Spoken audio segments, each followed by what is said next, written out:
Let's go.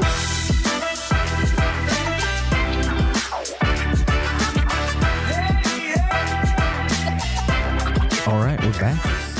Season 3, episode 40, the big 40. What do you got here in this bottle for me? So kind of like what I did with the pumpkin spice espresso martini. I wanted a new cocktail that kind of like very fall inspired Thanksgiving. So I made a ginger simple syrup, paired it with Echo Spirits spiced rum. And then it's got orange bitters in there as well. But I batched it up so we could just pour it. And So it's like a RTD now. Yeah. So RTD cocktail. Yeah. It's easier to batch because if it's going to be an old fashioned, instead of like them manipulating with like 6 different bottles, it's just like, boom, you have it, pour it over a nice rocks ice. Good to go. Garnish it with spiced ginger and an orange peel, I think. Yeah, But- I don't have a rocks. We don't have any rocks ice in here, but I chilled it before, so it is still kind of cold. But it's 2 ounces of bourbon Coaster? to every half ounce of the spiced ginger. But it drinks cold, but it's like, because of all the spices and the ginger, it like really warms you up. It's kind of It's like cool. wassail. Yeah. It's kind of cool. So we'll start off with our inaugural cheers. Inaugural. Cheers. Cheers. What you think? Ooh, baby. It's pretty good. Yeah, right?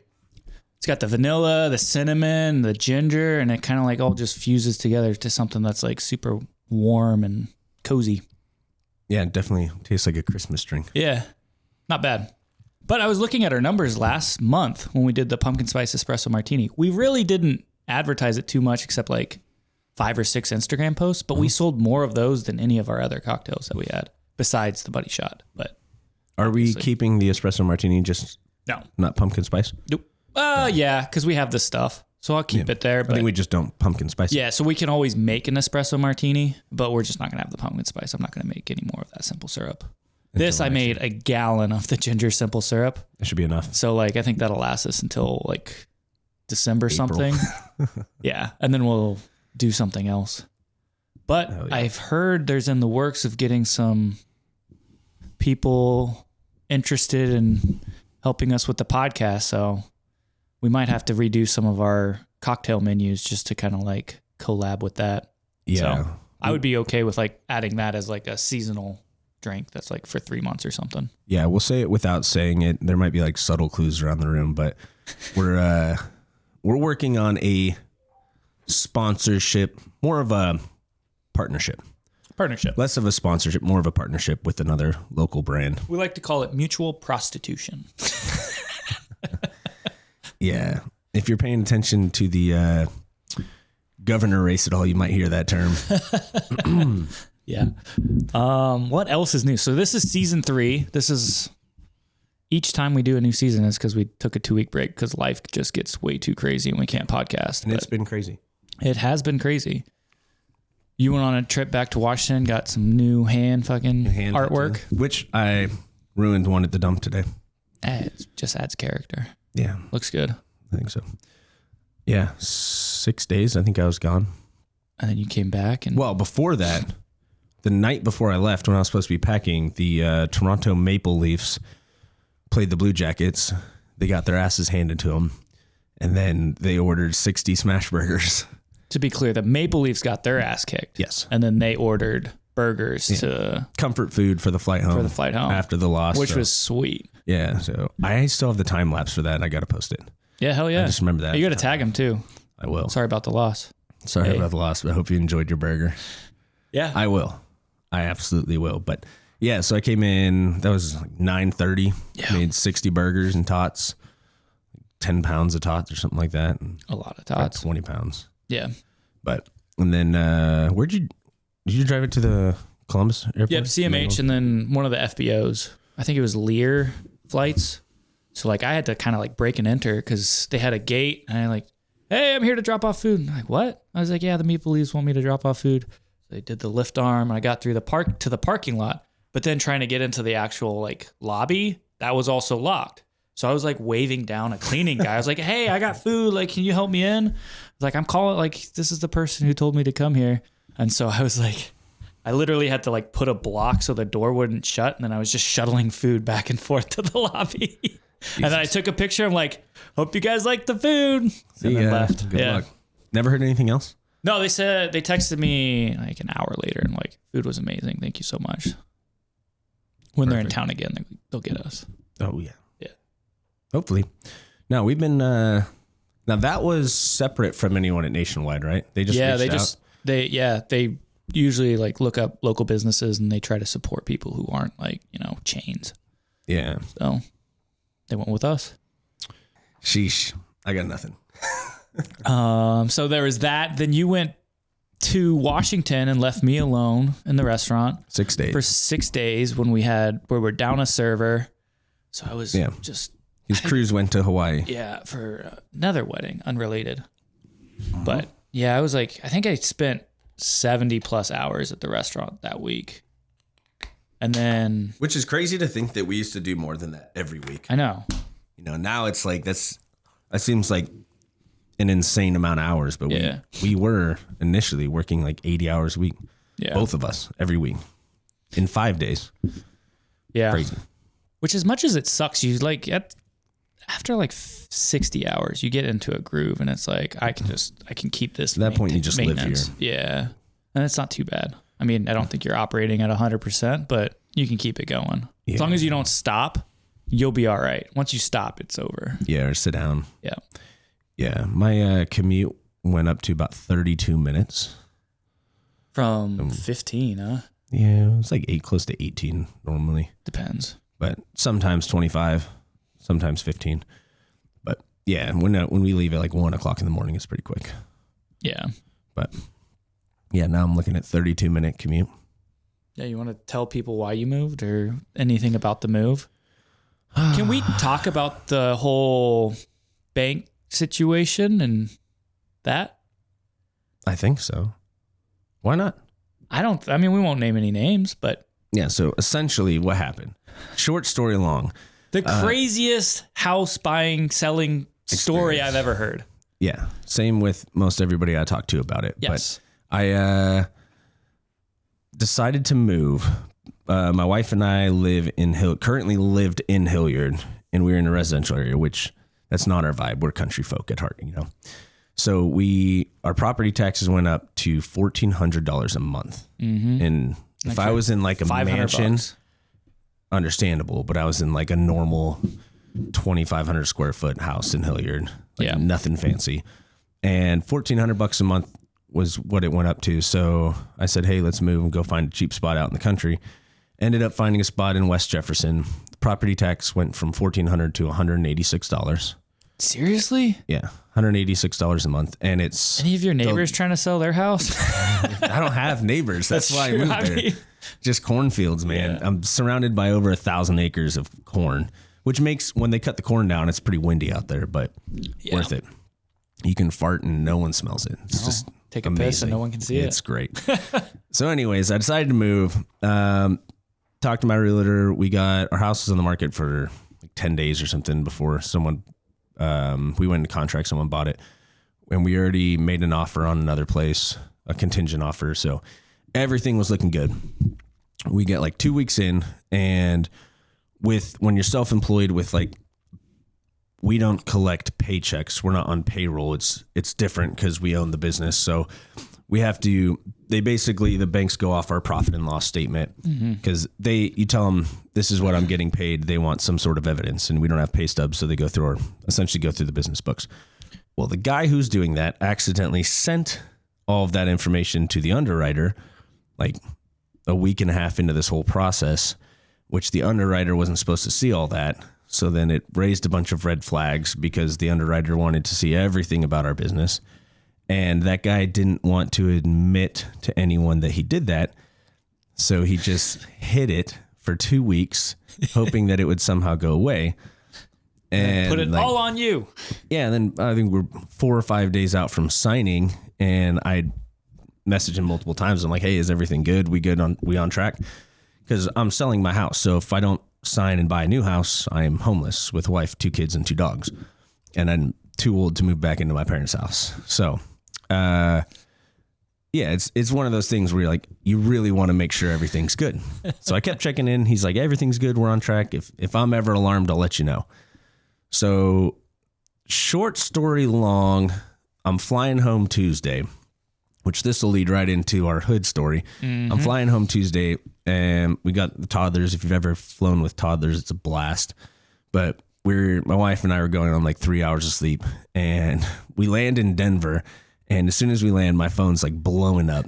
The mortgage guy, my realtor, and then everybody in our condo association and everything else about the restaurant. So essentially what the mortgage guy wanted us to do, he was like, hey, there's no way you're getting through funding unless you go into your books and change your salary to add $40,000 to your annual salary. Yeah. And I'm like, that sounds like fraud, bro. He's like, no, it's fine. No one's ever going to see it. It's not a big deal. And I'm thinking about it. Like I said, I'm 3 hours of sleep. So I'm like, I'm trying to process this. And I'm like, how do you just change the number? Your books? You can't just change a book. So I call Cole because he's well rested and doing nothing. And I'm like, this sounds crazy. Is this crazy? And you agreed. It's a little crazy. So we get the mortgage guy on the phone. And he 100% says, yes, commit fraud. Yes. No, I was like, so you want us to do fraud? He's like, yeah, kind of. Like, no one's going to see it. So it doesn't matter. Like, this is just a check the box. I'm like, so if this is a check the box, why do we have to do it? If it doesn't matter, it doesn't matter. So no one's ever going to see it. And the people who do see it aren't the people who put people in jail. So you should be comfortable with it. I still have that 6-minute phone call recorded. And just like, literally, he was just like, yeah, you guys just need to change this line item on your book. I'm like, I changed that line item. Everything else is messed up. Like, these books don't just populate based on like, you go into a Word document and change something. No, every other line item is changed. They're working off of each other. It was a whole nightmare. So I called. Meanwhile, I also felt bad because I'm like, if we don't do this, he's not going to sell it. He's going to be homeless. Yeah, it was like full blown coercion. Yeah. He was like, if you don't commit fraud, you're going to be homeless. Yeah. He said, you have 2 days, like you have basically an hour and a half to figure it out. Insane. In 3 days, you're going to be homeless if you don't do this. So I called my real estate agent who had no idea what they were actually asking me to do. And I said, hey, I understand you want me to get this paperwork in, but this paperwork is fraud. Like it's got to be a crime, dude. This has got to be a crime. And he went ape shit and he called everybody and somehow it ended up working out. But we didn't get closing documents till 9 minutes before we were supposed to sign, which is like 4 hours after they were supposed to have them. And it was a whole nightmare, but yeah. You have a new house? You sold your old house? We moved. Yeah. So in the midst of that, we were also getting all the texts and emails about the condo association and our hood cleaning. You want to tell them that story? Yeah. So after my fun 70-hour work week, I had to come in on a Monday, which we talked about this on a previous podcast with, I think, McGinnis, where I had that phone call and it was like, it was going to be expensive to clean our hoods, but we wanted to do it right. Our ductwork is like really intricate. Like it used to be 4 restaurants in our space and all the hoods kind of like conjoined into one area that went up to the roof. So there's still artifacts of that. We just wanted to make sure everything was cleaned out so there wasn't any fire hazards and not. So we're like, we'll pay the money. We'll do it right. Which is 5 times more than. And this is something we didn't know going into the lease. It was like, there's the hood system. It goes to the roof. That's all you need to know. It's like, okay. Yeah, that's not all you needed to know. But essentially they had to come in at night. So they came in 7 p.m. They said they knew what they were doing and like where they were going to go. Turns out we had to do a little bit of investigation. It wasn't exactly where we thought it was. But then they got to work. I was there till 3 a.m. They cleaned out all the ductworks that they needed to, that they could get access to without breaking and entering into their offices and stuff like that. Cleaned the hood. Whatever. Went home at 3 a.m., went to bed, got up 6:30, I think, when my kids got me up. And then my phone was just like text after text and email and calls. And I'm like, what the hell is going on? And then I just opened my phone and I see pictures of a kitchenette that just has water and grease just surrounding the whole area. In a nice office. And I was like, oh, fuck. What happened? So it turns out, long story short, that one of the panels that was in an office space, the ductwork that we couldn't get into because they told us the wrong area that we needed to get into. So we didn't have approval. So they kind of just sent a snake in, bent around the corner, and was washing it out with chemicals and stuff. Apparently, when they came in like 3 or 4 years ago, whatever company did it, they didn't seal one of the access panels in that office. So it was basically held together by like 2 screws that were finger tightened, not even all the way. Like they were just barely holding the thing on it. And so once they shot the chemicals and stuff in there, it just all went straight down. Yeah, it all went straight down into this office space. And that's what I had to deal with that morning when you called me in. Yeah, so it was a nightmare. We tried to do the right thing, but it turns out other people wanted to cut corners. And so now that whole deal is in our lap. And we'll have to... The story continues. The hood cleaning story continues. Stay tuned. It's going to be a whole nother thing, I'm sure. Yeah. But that's kind of like has us reevaluating a few things, I think, and like what long-term we want to do. So whatever. It is what it is. Yeah. And that's where there's a lot of things, not a lot of things. There's a few things in our building that are, I guess you could say, neglect, where people just decided to cut corners and do things cheap. And I don't know, like looking back when we initially signed the lease, I mean, you would have had to pay probably 10 grand to have people come in and inspect every single, and this building's massive. Yes. You know, so if you're talking about having all of these people come in and inspect and not only inspect, but coordinate with the 8 other offices and the 12 condos to be able to see, like, draw a line through everything that like our space kind of touches. It's like, we didn't know that going into this. No one told us, which I guess is partially on us, but it's also like, you knew this. Why didn't you just tell us? Yeah. Whatever. Yeah. It's frustrating. Well, he's stopped spending money on it because it was too expensive to do it the right way. They didn't, Most things were too expensive to do it right. So corners were cut and we're cleaning up the scraps. But I don't know.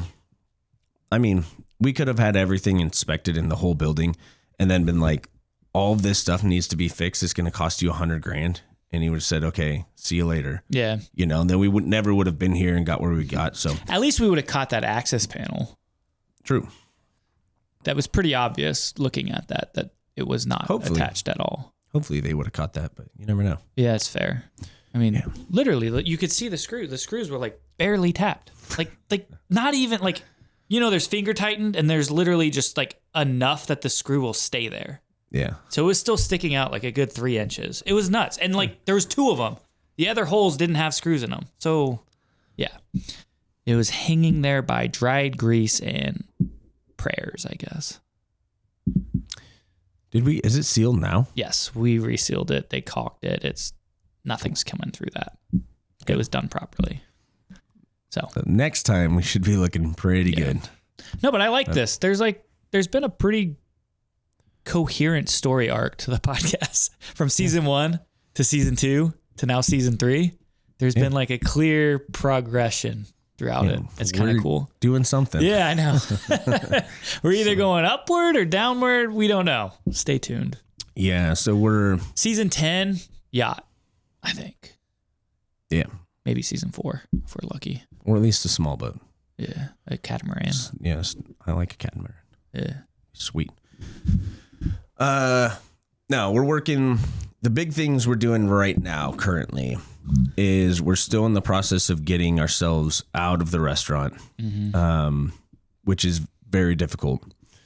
But well, I think previously the reason why we've waited so long is because our sales weren't there. It didn't make sense. Yeah. Because if we got out of the restaurants, like I'm not going to hand responsibility to someone without now paying them more for those responsibilities. Yeah, exactly. And we could never do that until recently.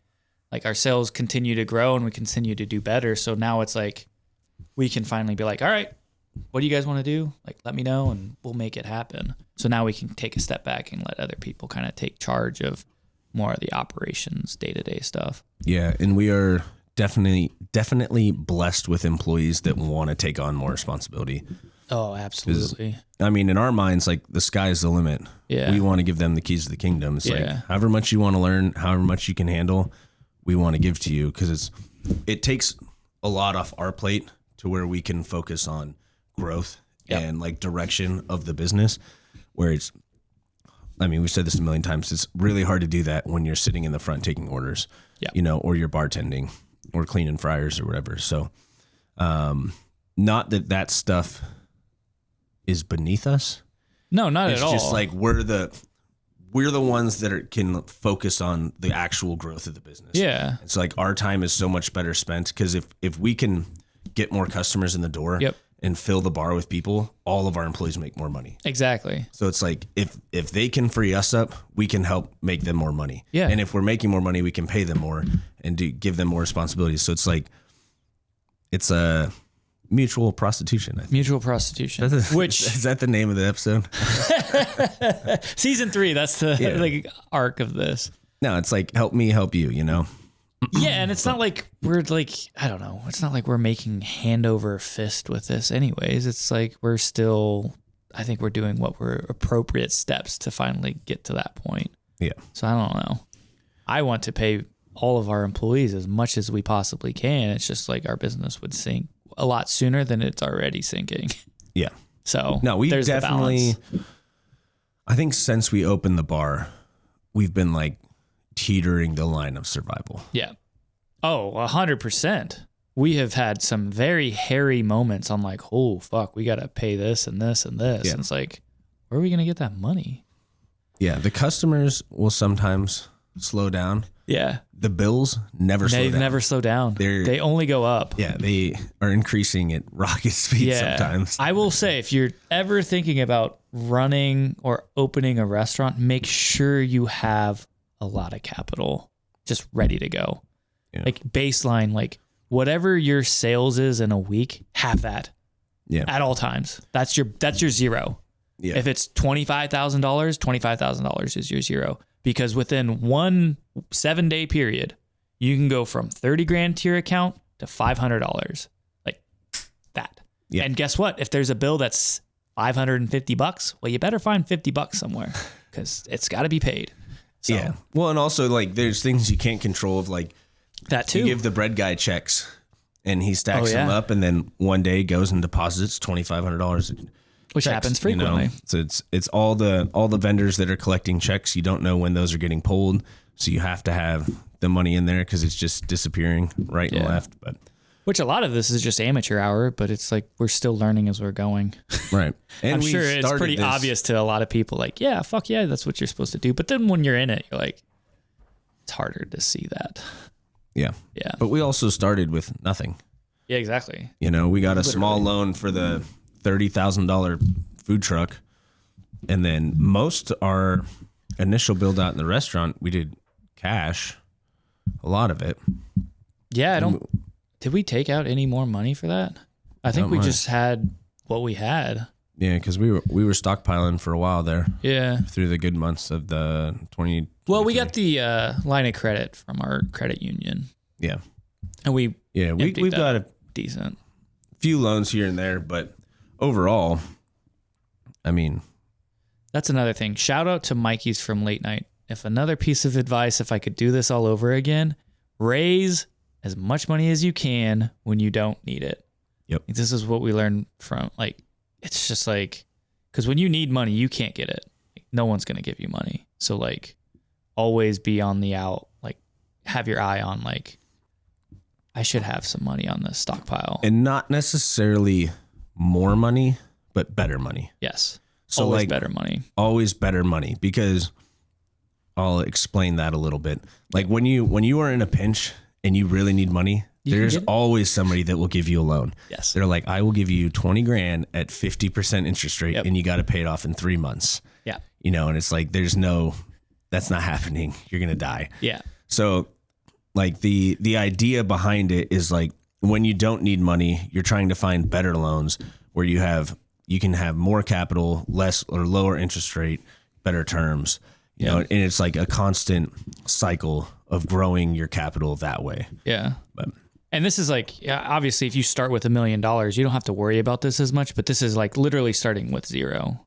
Because we started this with a small loan just to get the food truck, and then past that, it's just been like what the money has, or what the company has raised / what we could generate. on Right. loans and stuff. Like, we haven't had any people give us money throughout this whole thing. No, we should probably start asking though. Yeah, very soon, I think. Eventually.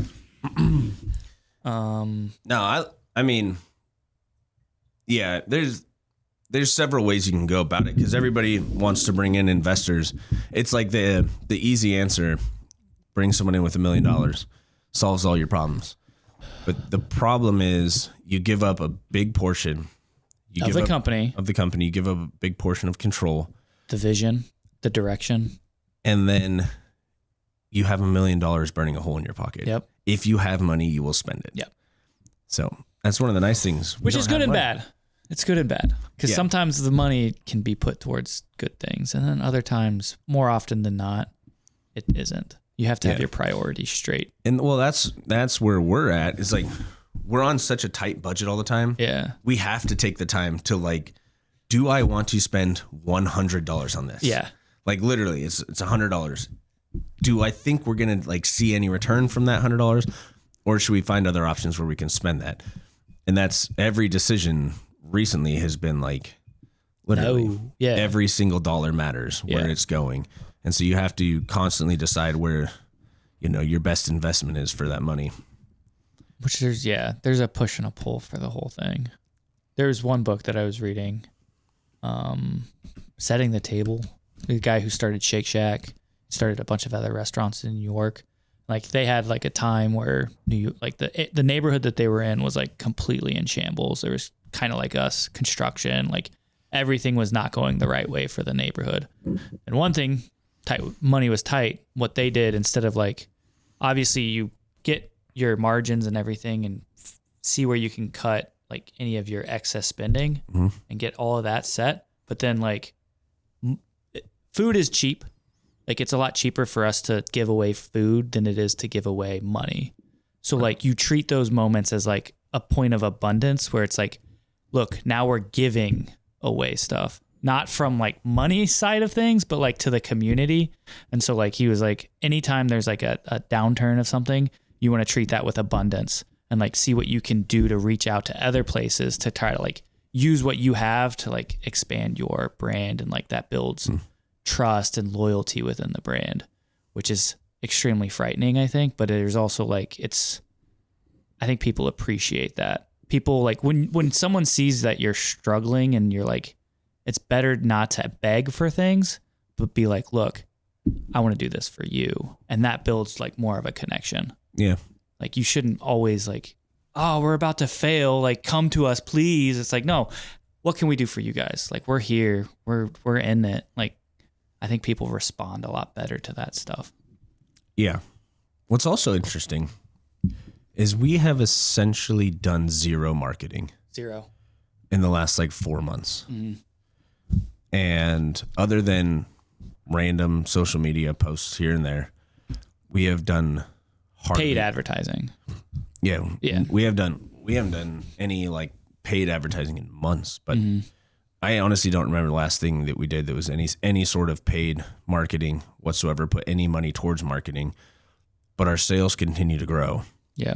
And it's like the biggest things we've always been focused on is consistency in the product. Like, because we have so many loyal customers come in all the time. It's like, I want the food to be the exact same every time. It's very, if not better. It's very important. Yeah. And that and like good customer service, clean spot, consistent food, and good customer service is like, if you can just do that, the word of mouth will carry it so far.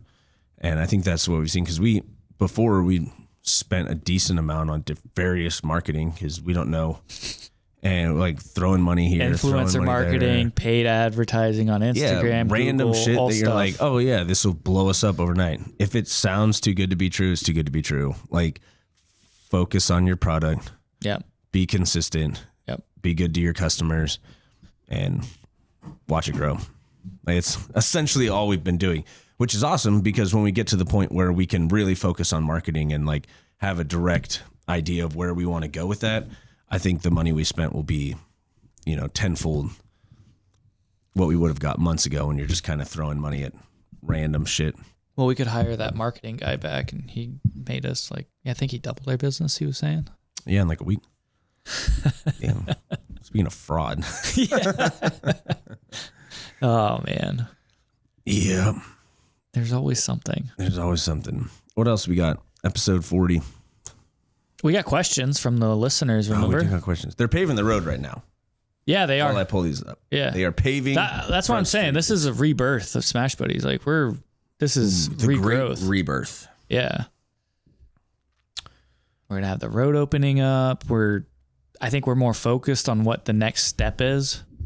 I don't want to release too much of what we're doing, but like, I think we've kind of laid the breadcrumb trail of what we want to do. Yeah. And it's like, what can we do now to meet that goal? And like, this is what we need to do to like survive and expand. Yeah. And it's everything that we're going to be doing moving forward is for that one goal. We're very like, I think I'm pretty singularly minded on like, that's what we need to do to continue Smash Buddies. And so like now the paths are just going to be all towards that. Right. And like one thing that I think we're good at is we pay attention to everything else that's happening like in the city and other, like there's last year, I remember last year when we opened, our first few months were slow. And I mean, our first full month, September, we were like, oh, fuck. It was bad. Are not going to survive here. Yeah. And now we've grown, we've more than tripled our revenue, more than tripled our employees. And like we're still on a good incline going in the right direction. But initially it was quite terrifying when you're like, we are very invested in the spot. We have to make it work. But we have the ability to like watch everything else that's happening in the city. And I think it was that year that there was like 108 restaurants closed in Columbus, which is like a crazy number. Dude, they're still happening. Yeah. Every day. Every day, like different restaurants are closing. And so, which also like food media in Columbus, stop focusing on businesses closing. I swear to God, it's like, that's like the highlight every time. It's like this. Another one failed. A family owned business, been here for 50 years, is closing their shops. It's like, geez, guys. Every time, like, let's focus on something else. I will say though, all the comments, people are like, "Oh no, this is my favorite spot." Well, should have went a few more times, I guess. Yeah, I guess that's what sells. Whatever. Yeah, the drama of it. Yeah, I don't know. No, the food scene in Columbus is interesting. The social or the media side of the food scene. You want to get into that? I don't really like it. It's a little weird. I don't want to get into it too much because I don't want to burn any bridges that could potentially exist. Yeah. But I have my qualms with it. It just seems so pretentious. I hate what they try to build it up to be, like this some high art form. It's like, yeah, it can be, but it's also like there's more to it than that. It's a human interaction. Like I don't give a crap like what this is and like, oh, who you are. Like just give me good customer service and a good product at a reasonable price. Yeah. Like if your food if it costs you more to produce your product, I understand you have to pay a little bit more, but don't try to make it out to be this something that you can overcharge for. Yeah. It's like, I'm not going to try to downplay like the care and like technical side and the craft of like cooking and all that and like cocktail making and that stuff. But it's also like pretty much anyone can read and follow a recipe. Like creating that stuff is difficult, but like actually doing it is not that hard. I don't know. Maybe I'm being a little hypercritical. No, there are definitely places out there that deserve like that treatment. Yes. Because they're like, pushing the boundaries. They're pushing the boundary. You know, they're making a name for themselves in that style, in that sense. But like for us, we're always about stay in your lane. Yeah. And like our lane is like casual family burger joint. Yeah. You know, like it used to be years ago. I told you yesterday, I was talking to the guy who's like, this is what this country needs, because it used to be all restaurants used to be like ours. Yeah. From what he was saying, like the way it used to be is all these restaurants were good food, cheap prices, great staff, you know, clean. And it's like everything is hospitality. Yeah. Hospitality. That's like, what it was. It's like, come into my home and let me cook for you. Yeah. I mean, believe it or not, restaurants haven't existed for that long. This is a recent phenomenon. Like in the last 200 years, restaurants like have actually been growing. You used to be like hotels and like you could go like stay at a local inn, but like the restaurants, like as it's modernly conceptualized, is really recent. Yeah. And so like the transformation and the direction it's going is just strange to me. Well, it's all becoming like self-service. Yeah. Which, to be fair, we have people like order at the front, sit down, we bring you your food, you clean up your stuff. But, you know, we're fast casual kind of style. But there, like a lot of places now, there is no human interaction. It's, you know, you order from a screen, sit down. Even I've been to nicer places that are like that. Yeah. You know, it's interesting. But the whole, I think people are forgetting what like good hospitality is, which blew our minds when we opened here and everyone's like, the customer service here is just incredible. And we're like, well, I've never done this before, so Yeah. I'm glad I'm doing it right. Pretty but sure just, I like, probably cursed a few times and said, hell yeah, let's go. Like I'm not yeah, we're just authentic putting on and we airs. care. Yeah. That's it, but Whatever. all right, Let's get some these questions. First time. We First have time. 100 questions. We had to narrow it down to 3. It's 120 actually. Now we had, 3 questions total? 3 questions total. One of them's from an employee. Hank. If you were wondering. All right, first question is from 24Z Collins. Wait. So is this just like I'm answering these or we Yeah, both I'm asking you answer. Okay. Obviously. When are you guys adding the Burger of the Week suggestion box? Ooh, that's a good idea. I think it would have to be okay. So I'm redoing our Burger of the Week and how we're doing it. Instead of coming up with a Burger of the Week 3 days before the week that it's supposed to be due, I'm building it out to like 12 weeks, and I'm putting like standard, like what I want to see for like how many rerun burgers we do, how many new burgers we do, how many employee burgers we do, and how many collab burgers we do. So there's about 4 weeks in a month, basically one of each. And so like I think maybe every 3 months we have a box. Employee, like customers can put some ideas in that, and then we go through them and then figure out which one we think is the best, and then we could potentially run that and kind of like have a cool like customer appreciation burger. I'm here for it. Yeah. So Zach, just send us a message and tell us what you want, bro. yeah, make us a box. Someone can make us a box that says employee like Burger of the Week suggestions. We'll be good. I got a shop now. You do have a shop. Don't do that. That's not what we should be focusing on. No, I'm going to focus on suggestion box. Okay, that was a good question. All right, you ready for the next one? I don't know. This one comes from the Instagram handle of the True Booty Warrior. Did Cole ever recover from the omoplata Reno hit on him? I think I saw him crying. What? That's the question. Yeah, I don't think me and Reno have ever rolled, but we're supposed to this Monday. So Big stay fight's tuned. coming Big up. fight. Big fight night. Yeah. Where's that happening at? I don't know. I've left it in Reno's court the whole time. So give me a time, a place. I'll be there. Perfect. Kroger parking lot. Kroger parking lot. We have plotted grass just like a block away. All right. Last question. One too smooth. Can you make some old fashioned onion rings for a barbecue bacon cheddar burger? Barbecue bacon cheddar burger. We've What's done an one old of those. fashioned onion ring? I don't know. Is it different than just like a handmade onion ring? We'd have to look it up. Maybe it's like infused in old fashioned bourbon. No, I don't know. Maybe they just mean handmade onion rings.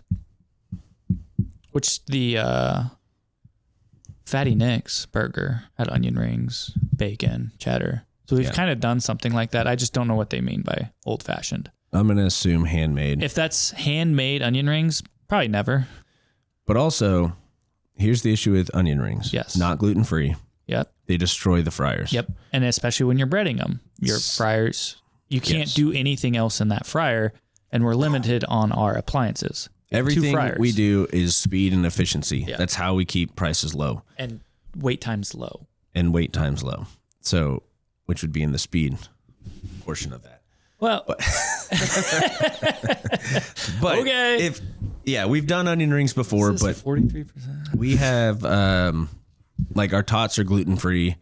we want to keep it that way. So if we're doing onion rings, then we lose a fryer to specifically onion rings. And I don't know why, but they like destroying the fryers. So Yeah. constant cleaning, and you're spending what, $60 in oil every time you clean it. No, not 30, 45, almost 40 45. because you have to use one in like Yeah. a third. So But still, like that's not Yeah. nothing. if you're doing it a couple times a week, it's like an And then extra- you have fridge space because you have to have breaded onion rings and like the breading and the dredge for that. And then how are you doing it? Are you dredging it each time you drop it? Or are you pre-dredging it, which would be really hard? There's so many like other logistics that go into it than just make me onion rings. It's like, it's fine. But if we get 30 of those, that's going to look a lot different than if we have 5. Yeah. News flash, people. 90% of stuff you get at restaurants is not handmade. Yeah. It's handmade by someone Yeah. Or who a machine. operates a machine. Yeah. I mean, we do our best, but One guy, he hasn't messaged us in a while, but he's raging Tater for taco dude? Yeah, for handmade tater tots. And it's like I said, go to my Instagram page. I made homemade tater tots. Ours are better. You can make them from scratch. I'm sure someone can make them better than I did. I've had them. They're fine. They're fine. They're good, but it's But making that at scale, when we're doing 50 pounds of tots a day, forget about it. It's impossible. we're only doing 50 pounds a day. Maybe more. I don't know. We're doing like 100 pounds a day. Probably. I wanted to lowball it because 50 pounds seems like that's a lot of tots. But yeah, it's like half our body weight in tots every day. Like we don't have the freezer space. You have to freeze these before you fry them. Yeah. Or you have to hand do them each time. It's like, what, am I going to hire 6 more people just to do homemade tater tots? It tastes worse. That tastes worse. Yeah. That we have to charge like an extra $5 for. Yeah. Like Speed and efficiency. That's what we're here for. Yeah. All right. Those are our questions. Got any last closing statements? Well, we have this. Got a group of 40. Yeah, we about got to a be party here. coming up, so I think we should wrap this up. What do you think of the cocktail? Think it's something we can run? Yeah, 100%. I think it's good. It's fantastic. I didn't think I was going to like What was it? That was Echo Spirits Spiced Rum. Interesting. It's good stuff. Delicious. Yeah. All right. Closing out with cheers. Yep. Cheers, season 3. Season 3. Here we go. Let the games begin. Ba-da-ba. Smash you later. Later, taters.